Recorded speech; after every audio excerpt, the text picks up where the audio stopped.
بالله من شرور أنفسنا ومن سيئات أعمالنا من يهده الله فلا مضل له ومن يضلل فلا هادي له أشهد أن لا إله إلا الله وحده لا شريك له وأشهد أن محمدا عبده ورسوله لا نبي ولا رسول بعده قال الله تعالى في كتابه الكريم بعد أعوذ بالله من الشيطان الرجيم بسم الله الرحمن الرحيم يا أيها الذين آمنوا اتقوا الله حق تقاته ولا تموتن إلا وأنتم مسلمون وقال يا أيها الذين آمنوا اتقوا الله وقولوا قولا سديدا يصلح لكم أعمالكم ويغفر لكم ذنوبكم ومن يطع الله ورسوله فقد فاز فوزا عظيما يا رحمن الرحيم يا الحي يا القيوم يا ذا الجلال والإكرام يا ربنا لك الحمد كما ينبغي لجلال وجهك وعظيم سلطانك اللهم صل على سيدنا ونبينا وحبيبنا المصطفى محمد صلى الله عليه وسلم اللهم إنا نسألك علما نافعا ورزقا طيبا وعملا متقبلا ya Allah, kami mohon kepadamu pada maghrib ini ya Allah, ilmu yang bermanfaat, rezeki yang baik dan amal ibadah yang diterima di sisi-Mu. Amin ya rabbal alamin. Jemaah salat maghrib yang mudah-mudahan Allah rahmati, alhamdulillah kita sudah sampai pada pembahasan atau sudah selesai membahas surah Al-Bayyinah. InsyaAllah pada kesempatan yang berbahagia ini kita akan membahas kaitan dengan surah Al-Qadar. A'udzu billahi minasyaitonir rajim. Bismillahirrahmanirrahim. Inna anzalnahu fi lailatul qadar. Wa ma adraka ma lailatul qadar. Lailatul qadri khairum min alfi syahr. Tanazzalul malaikatu warruhu fiha biidzni rabbihim min kulli amr. Salamun hiya hatta matla'il fajar. Bisa dengar ya? Bisa ya? Insyaallah ya.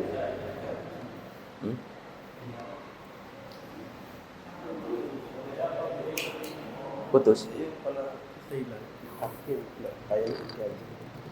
Kan ini milik gaji. Kan milik gaji. Penyakit.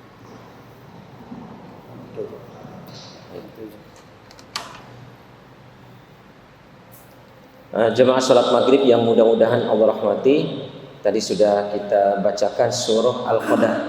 Surah ini diturunkan di surah Makkiyah ya. Surah Makkiyah. Jemaah sekalian yang mudah-mudahan Allah rahmati, inna anzalnahu fi lailatul qadar. Inna anzalna, sesungguhnya kami telah menurunkan, inna anzalna Al-Quran fi lailatul qadar, pada malam yang penuh dengan kemuliaan, pada malam yang penuh dengan keistimewaan. Tafsiran para ulama bahwa yang dimaksud dengan pertama inna anzalna, sesungguhnya kami turunkan. Kenapa Allah Subhanahu wa taala memakai domir inna? Sesungguhnya, padahal Allah itu wahid satu. Seharusnya Allah Subhanahu wa taala hanya mengatakan inni. Di sini Al-Imam Ibnu Katsir mengatakan apabila disebutkan kalimat inna di dalam Al-Qur'an yang maknanya kami, padahal itu Allah yang menyebutkan inna ya, sesungguhnya kami, padahal Allah ini yang menyebutkan di dalam Al-Quran. Ketahuilah bahwa yang dimaksud di situ adalah ada peristiwa besar setelah itu. Jadi kalau Allah sebutnya inna, itu ada peristiwa besar, ada sesuatu yang istimewa, ada sesuatu yang spesial. Ketika nanti selanjutnya itu ada sesuatu yang istimewa, ada sesuatu yang lebih ya, yang Allah Subhanahu wa taala ingin sampaikan kepada kita. Makanya Allah Subhanahu wa taala memakai inna. Karena ini yang berkaitan dengan sifat atau perbuatan Allah Subhanahu wa taala. Tapi kalau Allah Subhanahu wa taala memakai ini, Ini itu berarti Allah Subhanahu wa taala ingin menjelaskan zatnya. Artinya Allah ingin menyampaikan kepada kita dengan bahasa ini, sesungguhnya saya ini maknanya ingin menyampaikan kepada kita bahwa inilah zat Allah, bahwa sesungguhnya Allah Maha mendengar, sesungguhnya Allah Maha Maha melihat, sesungguhnya Allah Maha kuasa atas segala sesuatu, sesungguhnya Allah Maha memaksa, Maha menyombongkan diri dan yang lainnya. Jadi kalau pakai bahasa ini di dalam Al-Quran, maknanya Allah ingin mengabarkan kepada kita akan kebesaran dan keagungan zatnya. Tapi kalau di dalam Al-Quran inna, pakai bahasa inna, berarti ada sesuatu yang spesial setelahnya. Makanya Allah Subhanahu wa taala pakai bahasa inna anzalnahu, sesungguhnya kami turunkan Al-Quran. Masya Allah. Inna anzalnahu, sesungguhnya kami turunkan Al-Quran. Ini ada dua perbedaan pendapat para ulama kaitan dengan turunnya Al-Quran ini. Pendapat pertama bahwa yang dimaksud dengan turunnya Al-Quran itu bad'un nuzuli. Memang Al-Quran itu turunnya pada bulan Ramadan di malam Lailatul Qadar. Itu maknanya turunnya itu adalah bad'un nuzuli. Pembukanya saja dengan surah Al-Alaq itu, ya.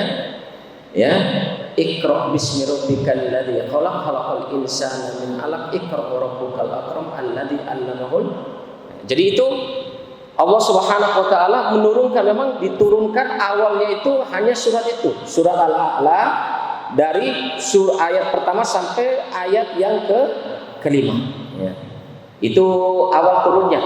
Jadi yang lain itu turunnya di bulan-bulan yang lain.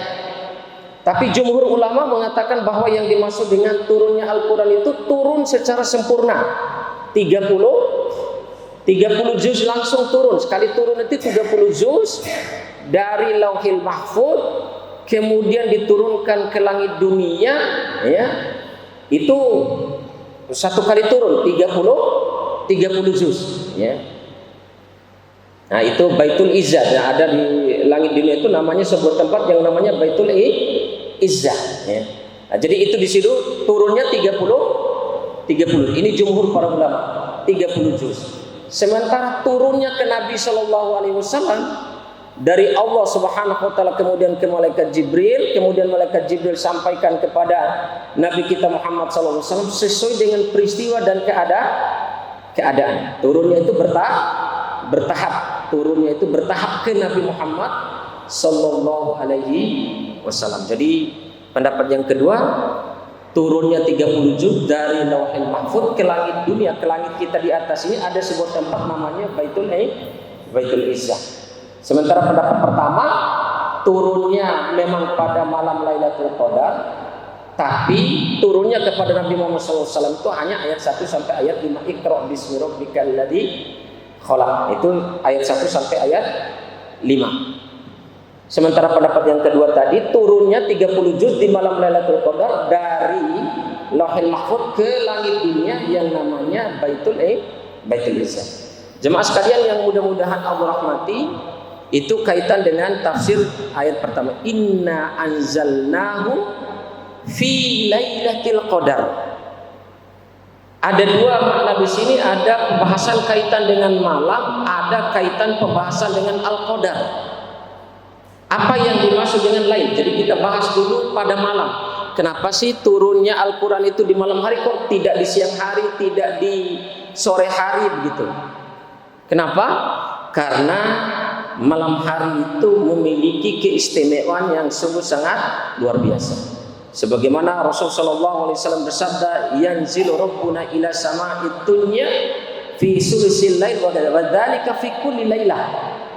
Kata Rasulullah sallallahu alaihi wasallam, sesungguhnya Allah Subhanahu wa taala turun ke langit dunia ini di sepertiga malam terakhir. Dan kata Nabi sallallahu alaihi wasallam, dzalika kullu yaum. Dan itu setiap hari, kata Rasul sallallahu alaihi, setiap hari. Maka kata Nabi sallallahu alaihi wasallam, faman yad'uni ustujibalah. Barang siapa yang berdoa kepadaku, aku akan memenuhi doanya.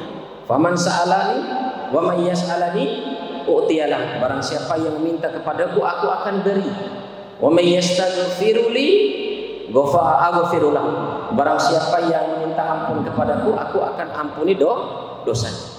Setiap malam. Bahkan Nabi SAW di dalam riwayat yang lain, apabila kalian di subuh hari mendengar ayam jantan berkokok, perbanyaklah berdoa kepada Allah Subhanahu wa taala. Perbanyaklah untuk sujud kepada Allah. Perbanyaklah beristighfar kepada Allah, karena pada saat itu ayam yang berkokok itu lagi melihat Allah Subhanahu wa taala turun ke langit dunia. Kemudian jemaah sekalian yang mudah-mudahan Allah rahmati, kita diperintahkan kaitan dengan salat tahajud. Salat tahajud pasti di sepertiga malam terakhir atau di malam hari. Allah Subhanahu wa taala turun ke langit dunia itu pada malam hari. Suasananya sejuk, suasananya nikmat, lagi nyenyak-nyenyaknya tidur, tidak ada harapan lain untuk dipuji oleh orang lain karena memang orang pada tidak melihat. Ini makanya spesial di malam hari. Kemudian Lailatul Qadar. Apa yang dimaksud dengan Al-Qadar? Makna Al-Qadar, Al-Imam Ibnu Katsir menjelaskan, ikhtalafa fihi ulama. Ulama berbeda pendapat kaitan dengan makna Al-Qadar. Pendapat pertama yang dimaksud dengan Al-Qadar itu adalah Lailatul Mubarakah. Maknanya Qadar itu bermakna istimewa. Malam yang istimewa. Malam yang penuh dengan kemuliaan, malam yang penuh dengan keagungan. Itu Masya Allah Al-Quran ini, inna anzalnahu fi Lailatul Qadar. Kemudian makna Al-Qadar yang kedua bermakna doyik, sempit. Maknanya sempit itu maknanya ketika Al-Quran itu turun, maknanya Al-Qadar itu sempit itu malaikat yang turun pada malam itu, di malam Lailatul Qadar ketika turunnya Al-Quran ini, dan bahkan ketika malam Lailatul Qadar itu turunnya malaikat itu berdesak-desakan, sampai dijelaskan dalam sebuah hadis Nabi SAW, lebih banyak daripada jumlah kerikil yang ada di bumi. Saking banyaknya malaikat berdesak-desakan turun di malam Lailatul Qadar. Itu doyek, artinya sempit. Sakitnya malaikat yang turun di malam Lailatul Qadar itu malaikatnya numpuk, sampai saking numpuknya itu sempit. Bumi ini dipenuhi oleh para malaikat. Itu maksudnya yang makna yang kedua Al-Qadar. Kemudian makna yang ketiga yang dimaksud dengan Al-Qadar bermakna Allah Subhanahu wa taala menentukan takdir kita ini, qada dan qadar kita ini ditentukan oleh Allah Subhanahu wa taala yang kaitan dengan ketentuan qadar satu kali dalam setahun. Ada yang sekali setahun qadar itu, karena Al-Imam Ibnu Qayyim Al-Jauziyah di dalam bukunya Madarijus Salikin beliau menjelaskan bahwa ketentuan Allah itu yang pertama ketentuan mutlak. Takdir Allah itu sudah ada takdir yang sudah ditulis di Lauhil Mahfuz dari sejak pertama diciptakan sampai nanti masuk surga dan masuk nerakanya Allah Subhanahu wa taala. Sudah, artinya ketentuan secara umum.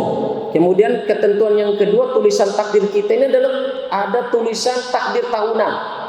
Kemudian ada tulisan takdir bulanan, ada tulisan takdir pekanan, ada tulisan takdir itu setiap hari. Ya. Makanya Al-Qadar di sini Lailatul Qadar bermakna turunnya malaikat atau turunnya Allah Subhanahu wa taala di malam Lailatul Qadar dengan para malaikatnya. Itu maknanya ketika dalam rangka untuk menentukan takdir daripada setahun sekali untuk umat manusia. Itu yang kaitan dengan tafsir daripada ayat pertama. Inna anzalnahu fi Lailatul Qadar wa ma adraka ma Lailatul Qadar. Ini istifham, pertanyaan.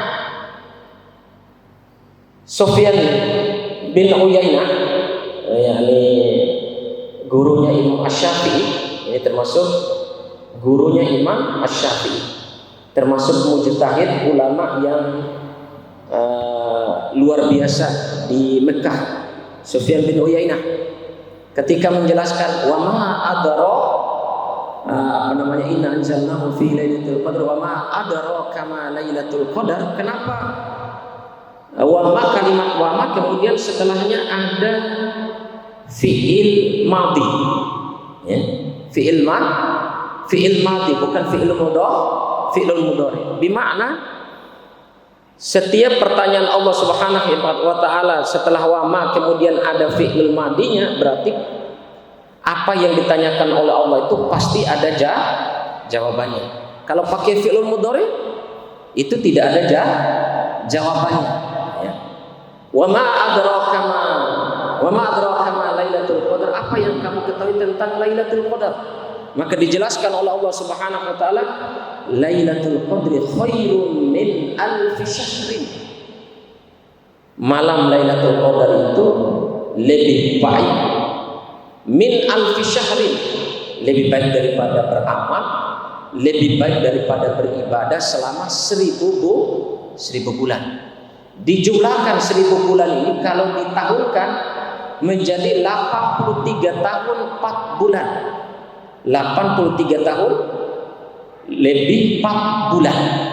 Itu kalau 1000 bulan. Jadi kalau pas kita ibadah di situ ketemu dengan Lailatul Qadar, turunnya Lailatul Qadar, berarti Masya Allah satu ibadah saja pada saat itu kita posisinya sudah aman selama 83 tahun tambah 4 bulan. Nah, bagaimana kalau tiap tahunnya kita dapat Lailatul Qadar? Ini Masya Allah luar biasa, ya. Wa ma adraka ma Lailatul Qadar, Lailatul Qadri khairun min alfi syahr. Itu lebih baik daripada 1000 bulan. Asbabun nuzulnya ayat ini atau surah ini, jemaah sekalian, Rasul sallallahu alaihi wasallam pernah menceritakan kepada sahabat-sahabatnya tentang, ada beberapa riwayat di dalam tafsir Ibnu Katsir ini, banyak sekali riwayatnya. Dijelaskan yang pertama, maukah saya ceritakan kepada kalian wahai sahabatku, ada pada zaman dahulu, pada zaman Bani Israel, kata Rasul sallallahu alaihi wasallam, ada seorang yang ibadahnya luar biasa kepada Allah Subhanahu wa taala. Yang jihadnya, pokoknya pekerjaan dia ini jihad terus, pegang senjata terus. Selama berapa? Selama 90 tahun atau selama 80 lebih tahun gitu. Selama 80 lebih tahun. Maka para sahabat ini terheran-heran. Ya Rasulullah, apa ada orang yang bahkan di dalam keterangan hadis itu lam ya'mal su'an law kana syai'an. Dia tidak pernah, orang yang tadi ini, Bani Israel tadi ini, tidak pernah berbuat jahat atau maksiat meskipun sekali, kata Nabi SAW. Maka para sahabat itu terkaget-kaget. Masa ada ya Rasulullah seseorang yang beribadah kepada Allah bahkan tidak pernah melakukan kemaksiatan, satu kemaksiatan saja. Kata Nabi SAW ada. Maka ketika Rasulullah SAW sampaikan itu dan para sahabat pada saat itu terkaget-kaget dengan amal ibadah yang dilakukan oleh Bani Israel, anak-anaknya atau umatnya Bani Israel ini, maka malaikat Jibril turun dengan membawa surah Al-Qadar ini. Tenanglah wahai, kata malaikat Jibril kepada Rasulullah SAW, ya Rasulullah, hadhihi surah atau hadhil ayat lakum wa li ummati, laka wa li ummatika. Sesungguhnya ayat atau surah yang saya turunkan ini kepada engkau ini merupakan surah penghibur bagi engkau dan bagi umatmu. Jangan merasa pesimis, jangan merasa putus asa dengan apa yang telah dilakukan oleh anak-anaknya Yakub, anak-anaknya Israel. Ya. Jangan, ya. Karena apa? Dengan turunnya ayat ini atau surah ini, Masya Allah, mereka bisa mengejar amal-amal yang disebutkan oleh engkau tadi. Nah ini penghibur, pendorong jemaah sekalian, ya. Masya Allah, pendorong. Atau mungkin jemaah sekalian, mungkin dari sejak kita balik sampai sekarang baru kita sadar taubat dan ibadah kepada Allah Subhanahu wa taala. Subhanallah, tiba-tiba kita ikut i'tikaf, dapat malam Lailatul Qadar, Masya Allah. Yang selama ini berapa tahun tuh kita isi dengan maksiat, Masya Allah, dengan mendapatkan Lailatul Qadar menutupi, ya maksudnya menutupi kelowongan atau kekosongan ibadah kita kepada Allah ketika atau sebelum kita sadar atau sebelum kita bertaubat kepada Allah Subhanahu wa taala. Kemudian ada juga keterangan hadis yang lain sebab turunnya. Ketahuilah wahai sahabatku, kata Rasulullah SAW, ada 2 orang pemuda pada zaman Bani Israel, di mana pada zaman itu 2 orang itu Masya Allah malamnya salatul tahajud, malamnya itu dia isi dengan ibadah, siangnya dia isi dengan jihad di jalan Allah Subhanahu. Tidak ada kerjaan lain kecuali itu saja. Selama berapa? Selama 83 tahun. Selama 83 tahun. Maka turunlah Jibril dengan membawa ayat ini sama. Ini sebagai ayat atau surah penghibur bagi engkau wahai Muhammad dan bagi umatmu, bahwa jangan merasa putus asa dengan kebaikan yang dilakukan oleh orang lain atau orang Bani Israel atau bahkan kata Imam Ibnu Katsir mungkin guru-guru kita atau ulama-ulama kita.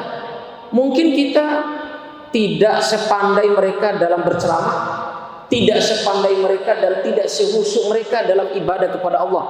Tapi ketika kita mendapatkan Lailatul Qadar ini, bisa dengan memanfaatkan Lailatul Qadar itu bisa mengejar ketinggalan ibadah-ibadah kita yang selama ini mungkin lowong, mungkin masbuk, mungkin pernah ketinggalan sholat berjemaah, naudzubillah, dan yang lain-lain.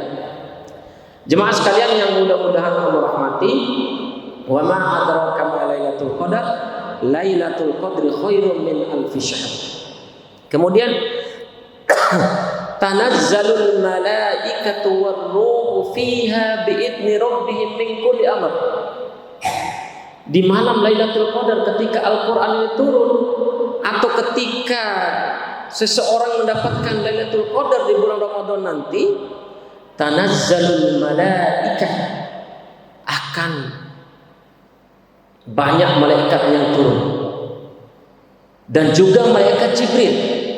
Jadi ini sebagai kenapa disebutkan ruh yang dimaksud di sini adalah malaikat Jibril. Kenapa sih disebutkan lagi malaikat Jibril padahal sudah ada malaikat-malaikat yang sudah disebutkan tadi? Karena apa? Waruh di sini sebagai keutamaan daripada malaikat Jibril bahwa dia adalah pimpinan seluruh para malaikat. Keunggulan dan keagungan dan kemuliaan malaikat Jibril itu lebih mulia dibandingkan malaikat-malaikat yang lain. Jadi setiap malam Lailatul Qadar malaikat itu turun. Bahkan katanya seluruh malaikat turun, ya, ke langit dunia ini. Sama juga malaikat Jibril ikut turun. Tanazzalul malaikatu war-ruh fiha biidzni rabbihim. Maknanya apa? Turunnya malaikat ini karena perintah Allah Subhanahu wa taala. Untuk apa malaikat ini dan malaikat Jibril turun pada malam Lailatul Qadar? Bi'idzni kulli amr. Dalam rangka untuk mengurusi urusan mereka. Apa yang dimaksud dengan urusan mereka ini? Yang diurus urusan mereka adalah urusan-urusan kebaikan. Perintah Allah bahwa seluruh malaikat dan para malaikat Jibril turun ke langit dunia ketika malam Lailatul Qadar supaya malaikat ini dan malaikat Jibril ini mendoakan siapa saja yang berada di masjid pada malam itu. Nah, bahkan Imam Ibnu Katsir menyarankan supaya di 10 hari terakhir itu supaya kita ini selalu berada di masjid. Meskipun ikhtalafu fil ulama, nanti saya sampaikan perbedaan pendapat para ulama. Ya. Kita ini bingung mau menentukan tanggal 27, tanggal 2 ganjilnya karena ada yang mulainya beda-beda kita puasa ini kan begitu. Maka Syekh Utsaimin dalam hal ini memberikan pendapat yang sungguh sangat luar biasa dalam hal ini. Pokoknya Jangan perkirakan tanggal ganjil itu sesuai dengan perkiraan kita. Kita mulai puasanya ini, tanggal ini, berarti tanggalnya. Padahal kan beda-beda ini. Maka saya ingin menyarankan supaya semua 10 malam terakhir atau 10 hari terakhir daripada bulan Ramadan itu, jangan hanya malam ganjilnya saja kita ini memuskatkan diri untuk beribadah, kecuali puasanya sama, puasa mulai bulan Ramadannya itu sama, itu gak apa-apa, tapi kan beda-beda. Maka hidupkan seluruh malam terakhirnya itu, ya. Hidupkan seluruh malam terakhirnya, sehingga kita bisa mendapatkan kesempatan untuk mendapatkan Lailatul Qadar. Ada hadis Nabi SAW yang menjelaskan bahwa memang Lailatul Qadar itu pada pasti setiap tahunnya tidak pernah berubah, pasti tanggal 27 daripada bulan Ramadan, ya. Ada yang mengatakan halu Lailatul Qadar fi ashril awakhir min Ramadan, carilah Lailatul Qadar itu 10 hari terakhir daripada bulan Ramadan, berburu di 10 hari terakhir itu, ya. Bahkan ada yang mengatakan Lailatul Qadar itu pada tanggal 19 daripada bulan Ramadan. Ada yang mengatakan tanggal 17. Coba lihat di dalam tafsir yang Katsir, ya. Ada beberapa perbedaan pendapat para ulama, tapi jumhur ulama memang 10 hari terakhir, ya. Jumhurnya itu mengatakan 10 hari terakhir karena memang Nabi SAW ketika di bulan Ramadan tetap menghadiri iktikaf itu di 10 hari terakhir daripada bulan Ramadan. Jemaah sekalian yang mudah-mudahan Allah rahmati, tanazzalul malaikatu wa ruhu fiha bi'izni rabbihim min kulli amr, salamun hiya hatta matla'il fajar. Keselamatan, kesejahteraan bagi orang-orang yang berada di masjid pada malam hari itu sampai datangnya waktu matla'il fajar, sampai munculnya atau terbitnya fajar. Terbitnya fajar maksudnya sampai datangnya salat subuh. Jemaah sekalian yang mudah-mudahan Allah rahmati, tadi saya sudah sampaikan secara ringkas kaitan dengan tafsir surat Al-Qadar. Sekarang kita coba akan menjelaskan kaitan dengan lail. Malam ini sebenarnya malam indan nas, lailatun indan nas, au lailah indallah. Karena ikhtalafa fil ulama, masuknya malam ini perbedaan pendapat para ulama. Kalau menurut kita manusia, masuknya malam itu berarti ketika matahari terbenam sampai datangnya waktu subuh, itu malam. Ini kan jumhur kita, rata-rata kita mengenal malam itu.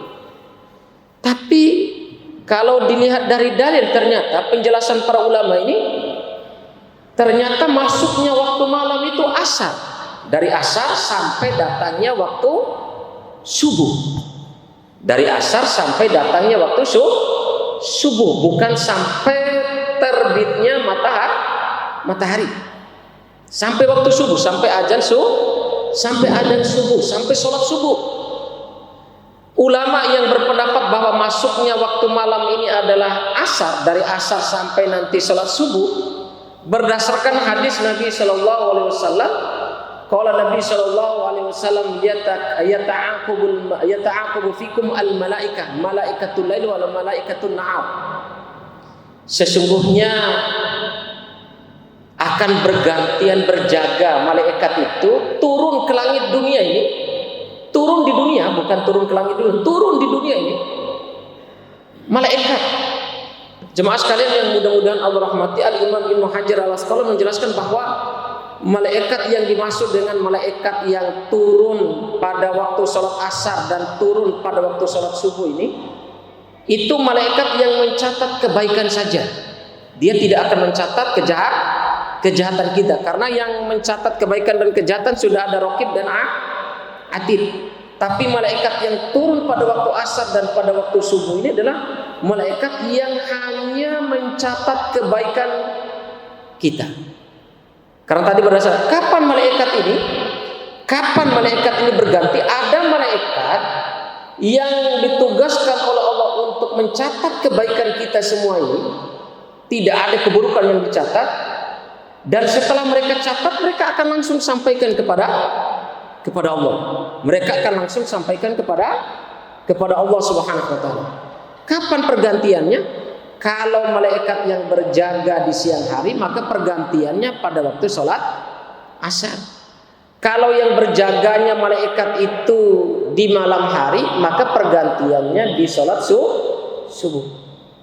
Maka malaikat yang berjaga di siang hari, ketika mereka mau melapor kepada Allah, mau naik ke Allah itu waktu asar itu malaikat yang menjaga malam harinya sudah ada di situ, sudah turun. Ada yang menjelaskan turunnya itu ketika sebelum sholat, ada yang mengatakan ketika awal sholat. Pokoknya dalam keadaan hambanya sholat begitu turun. Yang menjaga siang hari asar ini mau melapor kepada Allah, turun dulu malaikat yang menjaga malam hari itu waktu asar, ya. Sehingga ketika ditanya oleh Allah, malaikat ini yang melapor pada saat siang hari ini mau melapor kepada Allah, catatan amalan kebaikan siang hari hamba ini mau lapor kepada Allah. Begitu juga pada waktu sholat subuh, pasti ditanya oleh Allah, kaifa taraktum ibadi, dalam keadaan bagaimana kalian meninggalkan hambaku? Atainahum wa hum yusallun wa taraknahum wa hum yusallun.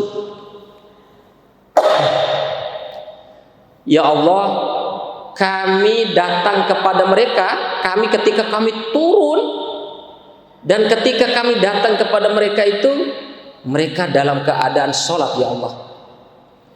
Dan ketika kami meninggalkan mereka, maksudnya mau sebelum naik ke engkau ini melapor gitu ya, ketika sholat subuh kami tinggalkan mereka juga dalam keadaan mereka sholat. Maka benar kalau Rasul sallallahu alaihi wasallam bersabda, man shalla alal bardain dakhalal jannah. Barang siapa yang menjaga dua sholat, maksudnya sholat asar dan sholat subuh, maka dia keterangan hadisnya itu wajib dan pasti masuk surganya Allah Subhanahu wa ta'ala. Kalau kita sholatnya sholat duhur sama sholat sholat duhur ya, berarti malaikat yang menjaga pada saat itu apa? Hanya malaikat yang menjaga siang hari. Kalau kita sholat maghrib dan sholat isya, itu yang menjaga kita hanya malaikat yang menjaga di malam hari. Tapi kalau kita sholatnya sholat asar sama sholat subuh, maka yang menjaga kita adalah malaikat di siang hari sama malaikat di malam hari. Ya. Itu makanya benar kalau kata Nabi. Bahkan apa yang dimaksud dengan Allah Subhanahu wa taala berfirman, "Hafidhu 'alas salawati was salatil wusta." Jagalah sholat 5 waktu kalian dan sholat yang pertengahan. Apa yang dimaksud dengan sholatul wusta? Sebagian para ulama mengatakan bahwa sholatul wusta, sholat pertengahan itu adalah sholatul asar. Sholatul asar. Berdasarkan hadis Nabi Sallallahu Alaihi Wasallam, ketika Nabi Sallallahu Alaihi Wasallam dikepung pada perang Khandaq, dalam perang Khandaq, Nabi Sallallahu Alaihi Wasallam pingin sholat asar itu tidak bisa. Karena apa? Dikepung ini tidak bisa bergerak kemana-mana, dikepung dari semua arah. Maka Nabi Shallallahu Alaihi Wasallam sholat asarnya ketika maghrib. Pas masuk maghrib baru mereka sholat baru para sahabat dan Nabi Shallallahu Alaihi Wasallam bisa sholat asar pada waktu saat sholat maghrib, sudah masuk waktu maghrib. Maka Nabi Shallallahu Alaihi Wasallam, mala Allahu buyutan wa quburuhum an-nara bitarki salatil wusta. Kata Nabi Shallallahu Alaihi Wasallam, mudah-mudahan Allah memenuhi rumah-rumah orang yang menyerang atau rumah-rumah dan kuburan orang-orang kafir yang menyerang kami pada perang Khandaq ini dipenuhi dengan api neraka. Karena dengan sebab mereka menyerang kami di perang Khandaq ini, menyebabkan saya dengan para sahabat saya menunda sholat wusta. Jadi menunda sholat wusta saya, maksudnya sholat asar, sampai masuk waktu maghrib. Nah, ini jemaah sekalian yang mudah-mudahan Allah. Kemudian mana sholatul wusta yang kedua? Ya tadi sholat subuh. Karena yang bisa dijama sekarang kan cuma maghrib sama isya, duhur sama asar. Jadi yang tidak bisa dijama hanya sholat subuh. Maka dia wusta, tengah-tengah. Dia tidak ada gandengan. Maka jemaah sekalian yang mudah-mudahan Allah rahmati, mudah-mudahan saya nasihatkan kepada saya pribadi dan kepada jemaah sekalian untuk selalu menjaga ibadah sholat kita, terutama tadi sholat sholat subuh sama sholat asar, karena pada saat itu pergantian malaikat yang mencatat kebaikan pada malam hari dan siang hari itu, yaitu waktu sholat asar sama waktu sholat subuh. Memang berat. Bahkan Nabi SAW ini kan kadang orang tuh berat melakukan sholat subuh. Jangan sholat subuh memang berat. Kenapa sholat asar ini berat juga? Karena orang dari pagi sampai siang hari kerja, istirahat sampai asar, kadang susah untuk bangun sholat asar karena kecapean, ya. Tapi kalau sholat subuh, kenapa seorang berat sholat subuh itu? Karena kenyenyakan tidur. Kalau sholat asar beratnya itu karena maki kerawi. Nah itu dia, ya.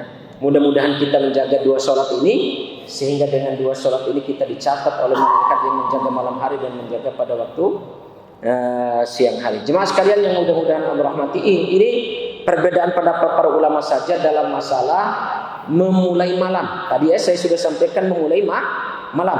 Ada yang mengatakan bahwa malam itu kalau menurut Allah itu ketika sholat asar sampai sholat subuh. Kalau menurut manusia itu dari waktu terbenamnya matahari sampai terbitnya matahari. Wallahu a'lam bishawab. Mudah-mudahan apa yang kami sampaikan ini bermanfaat, terutama untuk pribadi saya dan antum sekalian. Mudah-mudahan dengan ilmu ini Allah mampukan kita untuk mengamalkannya. Amin amin ya mujibas sa'ilin. Subhanaka Allahumma bihamdika asyhadu an la ilaha illa anta astaghfiruka wa atubu ilaik. Subhana rabbika rabbil izzati amma yasifun wa salamun alal mursalin walhamdulillahi rabbil alamin. Wassalamu alaikum warahmatullahi wabarakatuh.